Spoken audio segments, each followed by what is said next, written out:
Boa noite. Boa noite. Antes de falar do tema de hoje, esse dia cheio de calor, não só calor humano, né? Eu precisava fazer uma confissão para vocês aqui.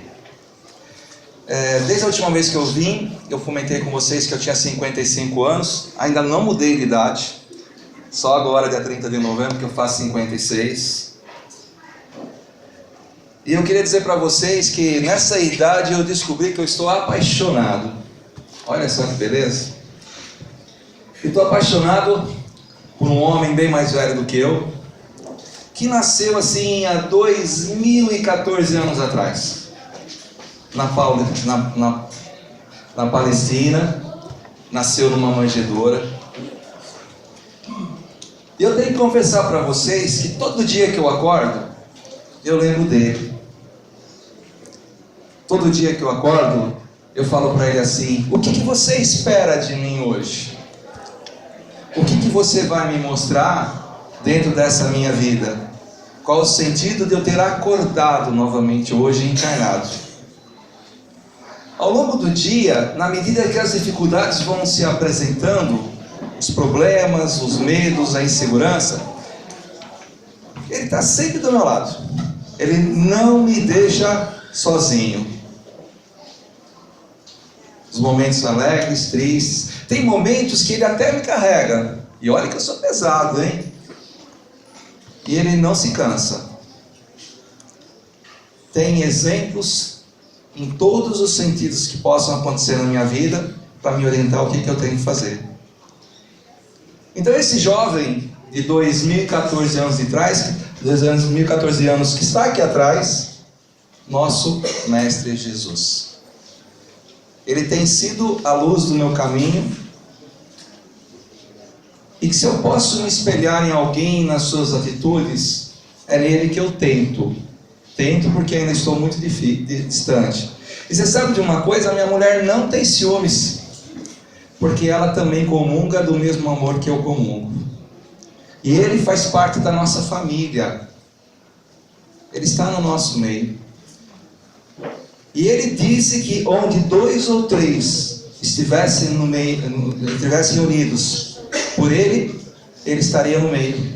Então isso quer dizer que, como ele não era mentiroso, que é justo a gente pensar que ele está aqui. Se não encarnado, mas ele está aqui. Então quando a gente vem na casa espírita, tem que ser um momento de muita alegria, porque a gente vai escutar um pouquinho dele, sentir um pouquinho dele, sentir o seu amor, o seu carinho. Tudo bem? Tema de hoje. Vocês nunca ouviram falar? Rota dos Filhos Pródigos. Vamos fazer uma viagem? Essa parábola Jesus contou em torno de 2000 anos atrás.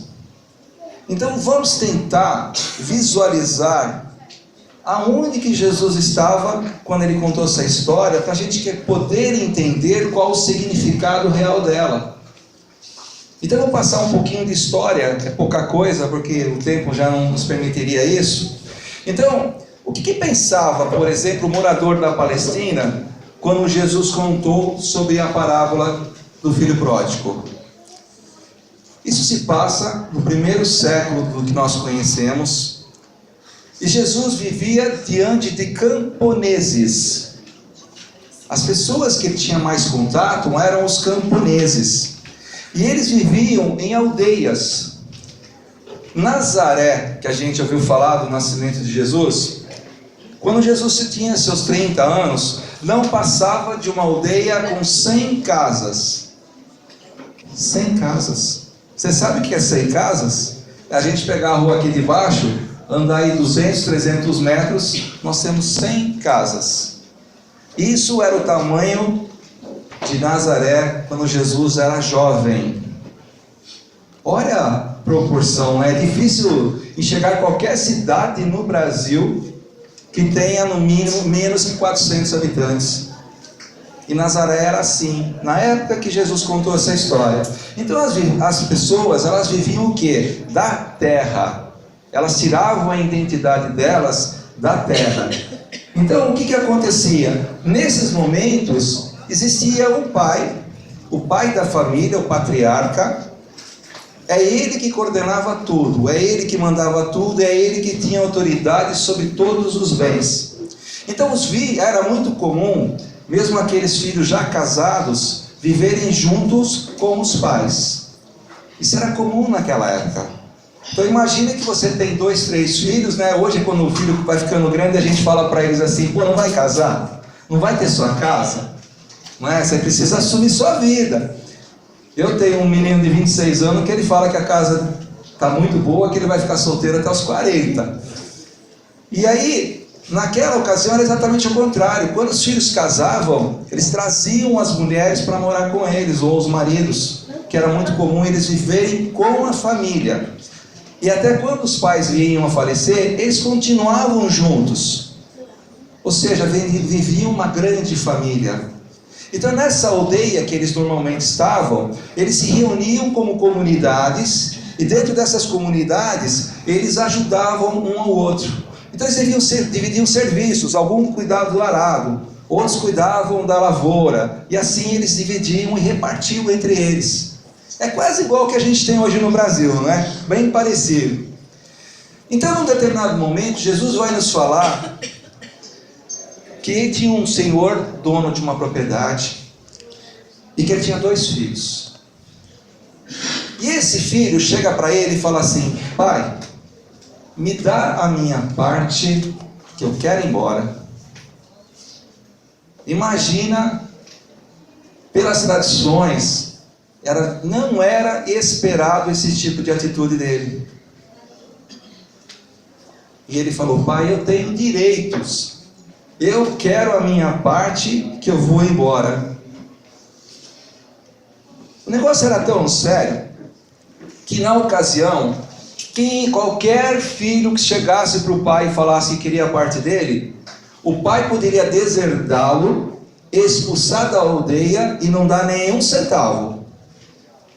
Isso era costume. O que aconteceu com o nosso pai da história, que é Deus? Ele pegou a parte da pessoa, do filho mais novo, e deu.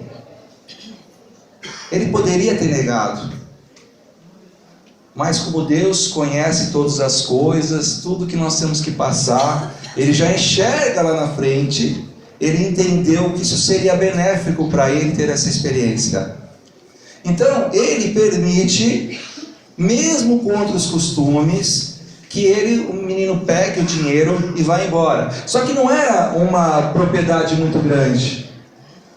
Era uma propriedade pequena. Ele pegou a parte dele e foi embora. Então, o fator mais inusitado dessa história, desse pequeno momento, é que a aldeia esperava o quê? Que o pai tomasse uma postura proibindo o filho sair dali. Porque na medida que ele abre para todo mundo, na frente de todo mundo, que ele estava querendo o dinheiro dele, o que ele está fazendo? Ele está desrespeitando o pai dele na frente de todo mundo, humilhando o pai com a sua atitude. Mas esse senhor era muito bonzinho, né?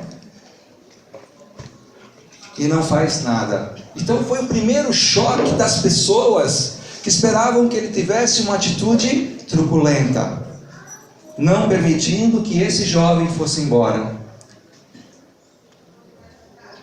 Mas ao contrário do que o jovem estava pensando, o problema dele só estava começando. Porque segundo os costumes dessa aldeia, se os pais não quisessem fazer nada, eles poderiam expulsar o jovem e até apedrejá-lo. O que ele fez? Pegou os bens dele e vendeu rapidinho, porque ele sabia que isso poderia acontecer com ele. E ele deve ter feito um desconto expressivo, né? Porque naquela época, para se vender uma propriedade fazia parte da família, para parte da vida, ele não vendia fácil. As negociações eram longas. E se ele fez isso de uma maneira tão rápida, é porque ele estava com muita pressa e deve ter oferecido muito baixo isso. Então imagine a comoção da aldeia, que ele fez isso, passou uma parte da terra do pai dele para outra pessoa. Então, na medida que ele expõe o pai dele, todo mundo ficou sabendo que eles tinham um problema de relacionamento. E na parábola, o que se diz depois? Ele sai e gasta dissolutamente esses bens. E ele foi para uma terra que onde teve seca, gerou fome, as pessoas não tinham o que comer. E ele já tinha gasto tudo, né? Não devia ser lá grande coisa, mas já gastou tudo. Aí ele começou a passar necessidade. O que ele teve que fazer? Procurar um emprego. Tinha emprego na época? Não. O que ele conseguiu como único local para trabalhar? Dar comida aos porcos. E isso era o emprego mais humilhante que se tinha, porque o porco era considerado um animal impuro. E todos aqueles que cuidavam dele eram considerados impuros também. Eu não sei se vocês sabem, o porco come muito vagem. E na época tinha dois tipos de vagem. Uma vagem que eles chamavam de vagem gafanhoto, que era uma vagem doce, gostosa, que as pessoas comiam. E para os porcos eles davam uma vagem que não era doce e que não tinha nenhum nutriente. E dava exatamente isso para o nosso filho pródigo. Ou seja, ele começou a comer a vagem dos porcos. Olha que situação humilhante. Aí ele começou a pensar, mas espera aí, na terra do meu pai, porque ele já não considerava a terra dele, né? Ele já tinha vendido a parte dele. Na terra do meu pai, os empregados têm o que comer, eles têm onde dormir, eles têm onde ficar. Eu vou voltar para lá e vou pedir para ele que ele possa me deixar ser seu empregado. Ele não estava voltando com a ideia de voltar a ser um dos donos, ele queria voltar como empregado. E olha só a sabedoria divina dando oportunidade a ele de começar a mudar sua postura interior. O que ele estava fazendo? Estava descobrindo que ele tinha cometido um erro, estava tendo uma atitude de humildade, querendo que o pai dele o ajudasse a ser empregado. Por isso que eu falei que o sábio da história, que é Deus, né, que é o mestre, ele sabe das coisas. Então, de repente, Deus deixa que nós passemos por dificuldades, que deixa que nós passemos por problemas, para que a gente possa ser mais humilde. Sem citar o nome, eu conheci uma senhora, ela está numa casa de repouso, ela há 30 anos trabalhou numa casa como encarregada de desobsessão. Você sabe que é trabalhar 30 anos numa casa como desobsessão? É muito trabalho. E ela foi para essa casa de repouso, que ela está com alguns problemas, e nos primeiros dias ela não aceitava. Semana passada, conversando com ela, ela falou, eu já sei porque eu estou aqui. Eu descobri porque eu estou aqui. É para exercer a minha humildade. Porque durante 30 anos eu trabalhei nessa casa achando que eu era melhor do que as outras pessoas. E agora eu percebi o quanto eu estava errado. Então, através de um processo de doença, onde ela tem que ficar presa num determinado lugar, ela começou a refletir e dizer assim, mas espera aí, eu não estava agindo certo. Isso que é um mal aparente é um bem. Porque Deus é justo, e Ele é justo, Ele dá aquilo que a gente merece. Então esse rapaz resolveu voltar, largar dos porcos que ele estava cuidando para voltar a encontrar o pai. Ele começa a se despertar para a realidade. Só que para ele voltar, ele teria que enfrentar 3 grandes problemas. Primeiro, ele insultou o pai dele, quando ele pediu a divisão dos bens. Ele teria que apelar para a misericórdia do pai para poder aceitá-lo mesmo como um empregado. Ele precisava, o segundo tópico, enfrentar a aldeia. Ele não saiu fugido de lá. Se ele saiu fugido, ele teria que ter medo de voltar. Porque o erro que ele cometeu não foi justificado perante os aldeões. Então ele ter que voltar para a aldeia exigia também muita coragem. Que ele teria que voltar para um ambiente que as pessoas queriam literalmente deixá-lo. E o terceiro ponto, ele rompeu com o irmão mais velho. Quando ele pede a parte do irmão, ele está a parte dele nos bens, ele está declarando que ele não quer mais ficar com o irmão, que aquele irmão ele não considera como tal, e que ele não quer voltar. Consegue enxergar essa visão? Eu tirei o bem, a minha parte, porque eu não quero dividir nada com meu irmão mais, eu não considero ele como parte da família, eu não quero ficar como parte dessa família. Então ele teria que se cuidar desses 3 problemas para ele voltar. E ele voltou.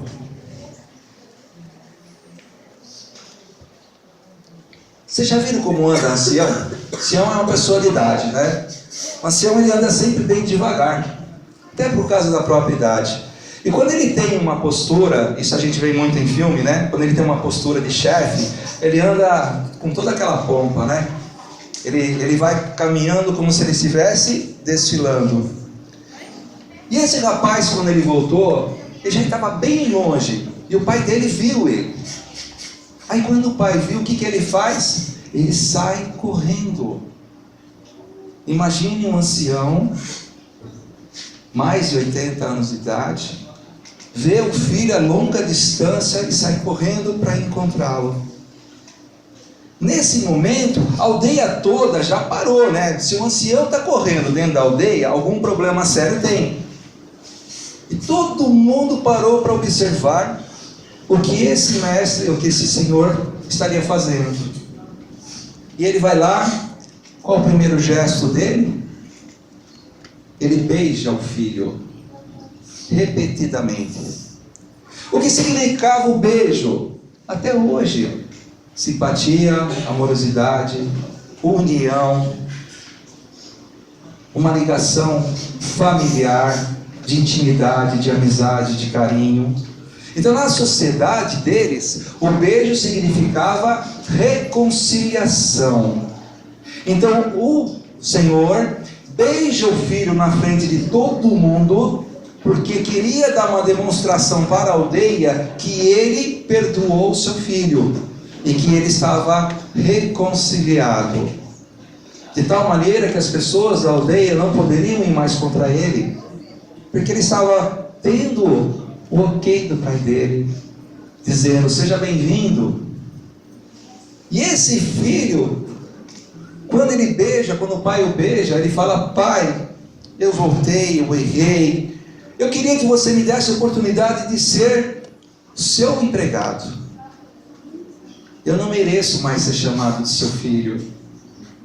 E esse pai bondoso, ele chama os seus empregados e diz assim: coloque uma sandália no pé dele, tragam um anel e aquela roupa mais bonita para colocar nele. Vamos falar dos sinais. O que é sandália? Sandália é o sinônimo de filho, porque os servos, os empregados não usavam sandálias, eles ficavam descalços. O anel, símbolo da aliança. Quem é casado sabe. Símbolo da aliança, da união. Um amor que não tem fim. Vocês podem ver que a aliança ela não tem começo e não tem fim. O amor das pessoas tem que ser assim. Ela não pode ter começo nem ter fim. E a roupa melhor, para que ele pudesse estar preparado, porque o pai queria matar um novilho, para chamar toda a aldeia e dizer aqui: esse é o meu filho, venham até aqui, venham reencontrá-lo. Olha o sentido disso, bonito, né? E às vezes a gente lê o capítulo e não consegue entender o significado, porque a Bíblia é muito cheia de significados, de símbolos. Então só quando a gente conhece o momento que passou essa história, que a gente sabe dizer efetivamente quais eram as riquezas e sinais. Então, o filho recebe a informação do pai que ele não precisa trabalhar, que ele vai voltar à família ser filho mesmo, e faz aquele banquete de reconciliação. E o filho mais velho? O filho mais velho, durante todo o tempo que o pai estava trabalhando, ele ficou lá arando. E aí quando ele chega e ele vê a casa dele em festa, matando um novilho gordo, ele pergunta para os empregados: mas espera aí, o que meu pai está comemorando? Aí os empregados dizem: seu irmão voltou, seu pai mandou chamar toda a aldeia e está matando um novilho gordo. O que o filho mais velho deveria ter feito? Mesmo sem concordar, ele deveria ter se vestido, participado da festa e depois chamado ao pai depois da festa e falado: eu não concordo com o que você fez. O que ele fez? O pai veio e ele falou: eu não vou entrar. O que ele fez? Ele insultou o pai dele na frente de todo mundo. Insultou o pai dele. Qual que é a diferença entre o filho pródigo e o filho mais velho? Os dois são egoístas. Só que o filho pródigo, ele teve coragem de chegar para o pai dele e falar: eu quero ir embora, me dá a minha parte. O filho mais velho também tinha o desejo de ir embora, mas ele não teve coragem. Então a gente diz que o filho mais velho é um egoísta medroso. Naquela época, o mais velho numa partilha de herança, ele ganhava mais do que o mais novo. Por exemplo, eles estavam em dois, se dividiam em 3 partes a herança. As 2 primeiras partes seriam do filho mais velho e uma parte só seria do filho mais novo. Então o que ele fez? Ele ficou naquela casa, mas ele não era realmente um filho exemplar. O desejo dele, eu acho que aí é o grande ponto dessa história que nós temos que nos atentar. O desejo dele era ter ido embora. Ele não foi por covardia. E depois que ele percebeu que o irmão foi embora, ele começou a pensar: sobrou tudo para mim. Meu pai já está idoso, eu vou ficar mais um pouco aqui. Aí eu fico pensando que o grande mestre dessa história é Deus, o Senhor, dono da vinha. E qual dos dois personagens nós nos parecemos mais? Porque egoísta, eu acho que todos nós, numa proporção maior ou menor, ainda nós somos, né? Será que nós somos como o filho mais velho? Dizemos que estamos ao lado de Deus, que nós gostamos de Deus, que nós vivenciamos o amor de Deus, e no fundo não fazemos nada disso. Quem será que nós somos?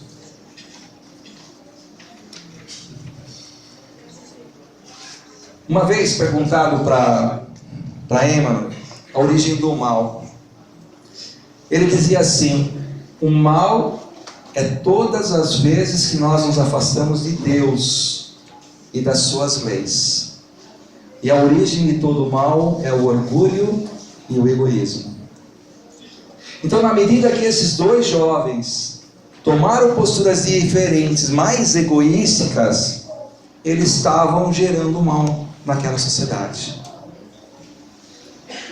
E todas as vezes que nós tomamos atitudes fora das leis divinas, nós estamos nos afastando de Deus.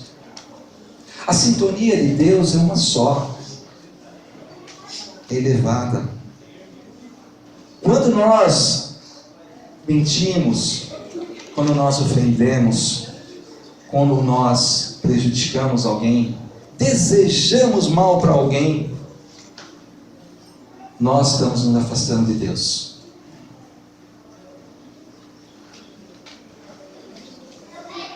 E nós somos tão pequenos nos nossos pensamentos, que nós sabemos que Deus criou tudo, que tudo que tem no universo é dele.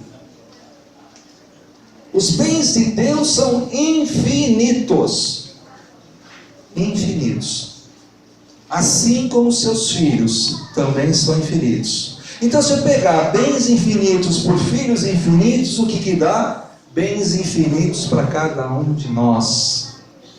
É matemática. E a gente briga por tão pequenas coisas.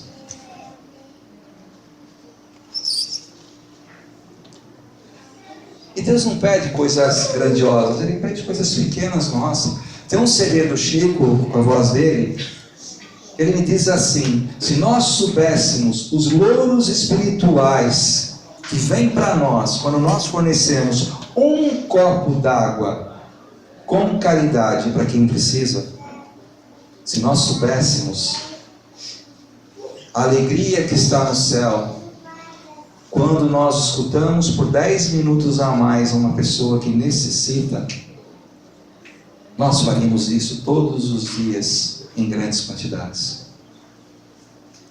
Os tesouros de Deus estão ao nosso alcance.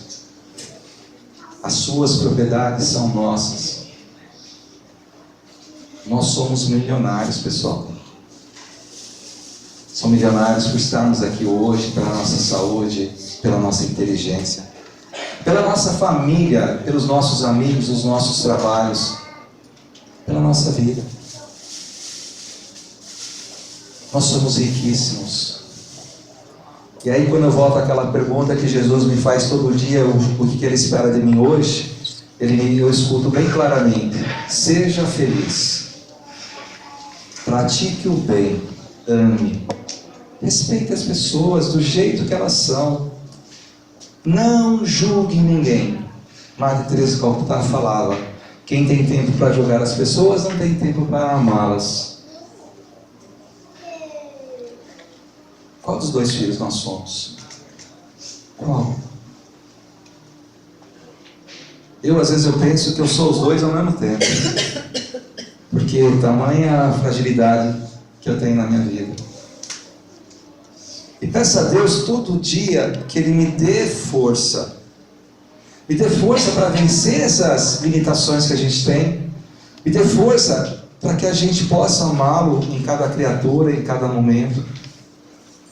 Me dê força para estar novamente aqui ou em outros lugares, para falar aquilo que eu acredito, para falar da nossa doutrina, falar desse imenso amor que a todos nós carrega. Então, quando a gente for para casa, eu sei que, segundo estudos, não é meu, tá? Mais de 90% do que a gente escuta quando vai numa palestra, depois de 2 horas a gente não guarda mais. Isso é nosso, tá? Então, dentro desses 10%, vamos lembrar do amor de Deus. E falando, eu sou amado, Deus me ama. Eu tenho tudo para ser feliz. Só depende de mim, das minhas atitudes, do meu carinho. Dai força, meu Jesus. Dai paz. Que todos nós possamos voltar a semana que vem nessa casa, mas não se desligar da nossa doutrina durante a semana, porque ela faz parte do nosso dia a dia, cada minuto da nossa vida. Obrigado pela atenção.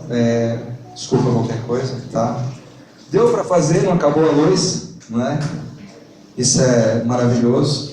Mas se não tivesse luz, a gente iria falar do mesmo jeito, porque Deus inspira. E quem ama transpira Deus. Que assim seja. Muito obrigado.